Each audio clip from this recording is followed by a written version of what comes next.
The day before my brother Daniel's wedding was supposed to be simple: rehearsals, last-minute decorations, and then dinner with family. Nothing more. But everything changed with one sentence. I walked into my Aunt Marianne's house, where the whole family had gathered. She was arranging flowers at the dining table when she looked up and smiled warmly. "Finally. You made it, sweetheart," she said, brushing her hands on her apron. I hung my jacket on the chair and stretched. "Yeah, can't wait for tomorrow." The moment those words left my mouth, everything in the room froze. Aunt Marianne stiffened like someone had unplugged her from reality. Her smile slipped. Even the color on her face strained. She looked at me, almost horrified. What did you just say?" she whispered. I blinked, confused. I can't wait for tomorrow? The wedding? Daniel and Alyssa? But before I could finish, she stepped closer and grabbed my wrist so tightly it hurt. "Don't say that again," she said quietly. "Not in this house." My brain scrambled to understand. What? Why not? It's literally his wedding, Aunt Marianne. "Are you okay?" Instead of answering, she glanced around, checking if anyone else heard me. Then she pulled me toward the kitchen, closing the door gently behind us. She lowered her voice to a trembling whisper. "Has anyone said something to you? Did someone tell you anything about tomorrow?" "What? No. Why are you acting like this?" I snapped. "It's a wedding, not a crime scene. What's wrong with tomorrow?" Aunt Marianne swallowed hard. "You should leave it alone." "Leave what alone? The wedding? The date? The meaning behind tomorrow?" Her sudden fear made my stomach twist. The first red flag. When I stepped out of the kitchen, my brother Daniel was adjusting his tie in the reflection of a glass cabinet. He saw me staring and smirked. "You look like you saw a ghost," he said. "I think I did," I muttered. "What's wrong with Aunt Marianne?" She acted like I said something horrible. Daniel's expression flickered, for just a second, with something I had never seen before. Not anger. Not worry. Something between annoyance and fear. "Just ignore her," he said. "She gets weird around stressful events." That was a lie. A very bad one. Because Aunt Marianne had never been weird. She was calm even during funerals. But the moment I mentioned tomorrow, she reacted like I had opened a locked door. Something was off. The second red flag. Later, when rehearsal started, I caught little things.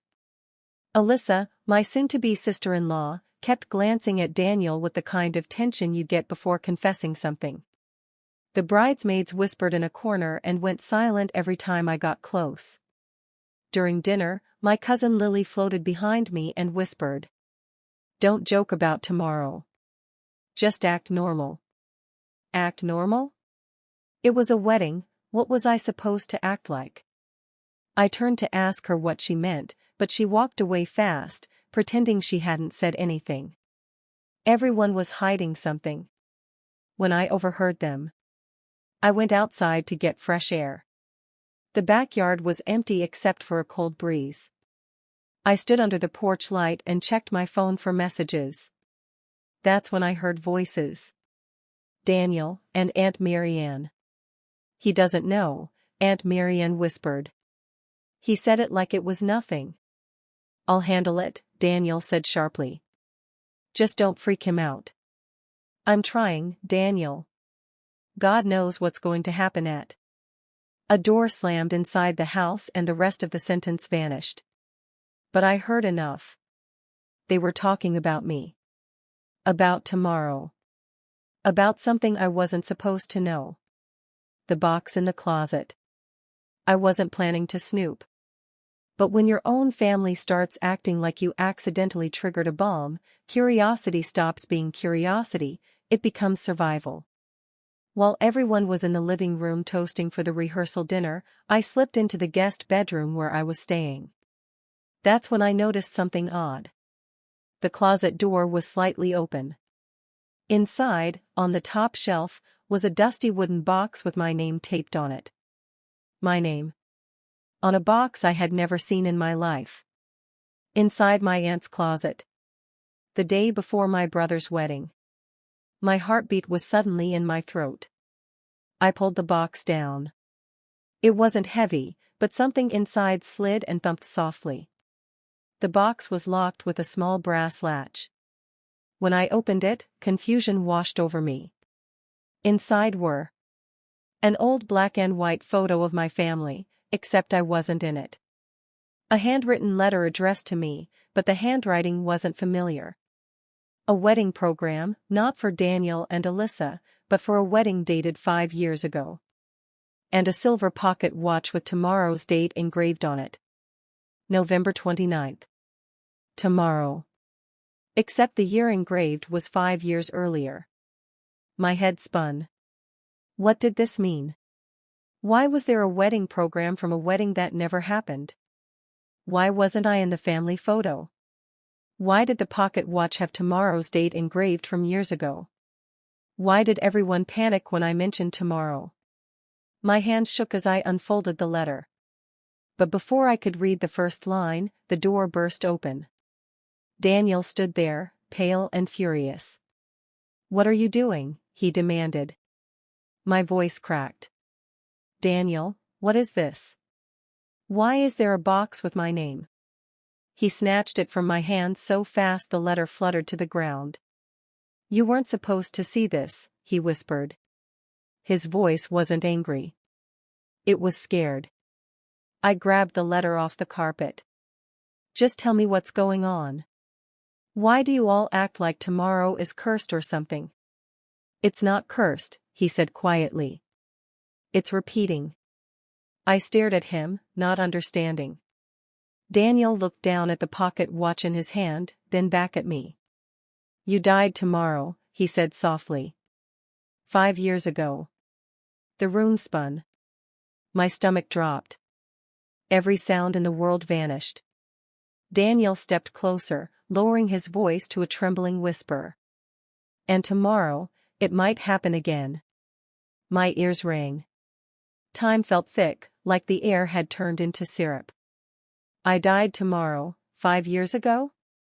That sentence shouldn't exist. It shouldn't even be possible. I stared at Daniel, waiting for him to laugh, to say it was some sick rehearsal prank. But he didn't laugh. He didn't move. He just looked at me with a kind of sadness I had never seen on him before. "Daniel," I finally whispered, "what do you mean? I died tomorrow?" He exhaled shakily and shut the bedroom door behind him. "You're not supposed to know," he said softly. "Mom wanted to tell you after the wedding. Aunt Marianne wanted to tell you never." "That's not an explanation." I snapped. "What is this? Some twisted joke? Why is there a box with my name? Why is there a picture I'm not in? Why?" Daniel raised his hand. "I can explain. But you need to sit down."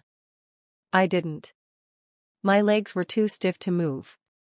Daniel rubbed his face, trying to choose the right words. 5 years ago, on November 29th, the night before my last wedding. My heart stopped. "Last wedding?" I whispered. He nodded. "Yeah. I was supposed to get married to someone else." "You don't remember any of that." "I would remember my own brother's first wedding," I insisted. "No," he said quietly. "You wouldn't. You weren't there." "Why?" He swallowed hard. "Because you died that morning." I almost laughed, not because it was funny, but because it was insane. "You're lying," I said. "You have to be lying." Daniel turned away, opened the box again, and pulled out the old photo. "Look," he said. "This picture was taken 2 days before that wedding. It showed Mom." Dad. Daniel. The house. Decorations. But not me. Not even in the background. Why would there be a picture without me? I whispered. There were a lot of pictures without you, Daniel said quietly. Because you weren't alive to be in them. I shook my head violently. No. That's impossible. I'm standing right here. Daniel looked at me with grief-softened eyes. That's the part we don't understand. The incident. He sat on the edge of the bed, shoulders slumped. That morning, 5 years ago, you went out early. Like you always do. Mom said you were going to pick up flowers. I was at the venue with the florist. He took a deep breath. And then there was a car crash. The world fell silent. You died on impact, Daniel whispered. I identified your body. I stumbled backward until I hit the wall. My breath turned shallow. But I'm alive, I said. I'm alive. Whatever you think happened. I saw you, Daniel said. I saw the body. Mom saw it. We buried you. I stared at him, horror creeping through my veins. So what am I? I whispered. Daniel shook his head helplessly. We don't know. A month after the funeral, you came home. Those words sounded like a curse. You walked in like nothing had happened. You didn't remember the crash. You didn't remember anything after November 26th. I would remember dying. I yelled. You don't remember because you weren't supposed to be here, he said quietly. It was like time reset, but only for you. My head throbbed. So why is everyone acting weird today? Daniel hesitated. Because tomorrow is November 29th again. And, last time the date repeated, something happened. I felt my chest tighten. What happened? He stood up, walked to the window, and closed the curtain as if the dark outside could hear us. The first year after your return, November 29th passed normally. Nothing happened. We thought we imagined everything. He turned back to me. But the second year, strange things started. My breathing quickened. You woke up screaming. You had marks on your arms you couldn't explain. Clocks in the house stopped at the exact time you supposedly died. And the worst part. He paused, voice cracking.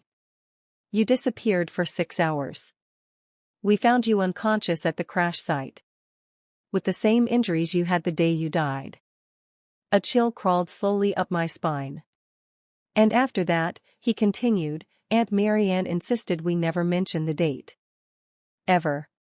She said if we ignored it, maybe it would go away. But it didn't? He shook his head. It got worse. Every year. How many years? I whispered. 4.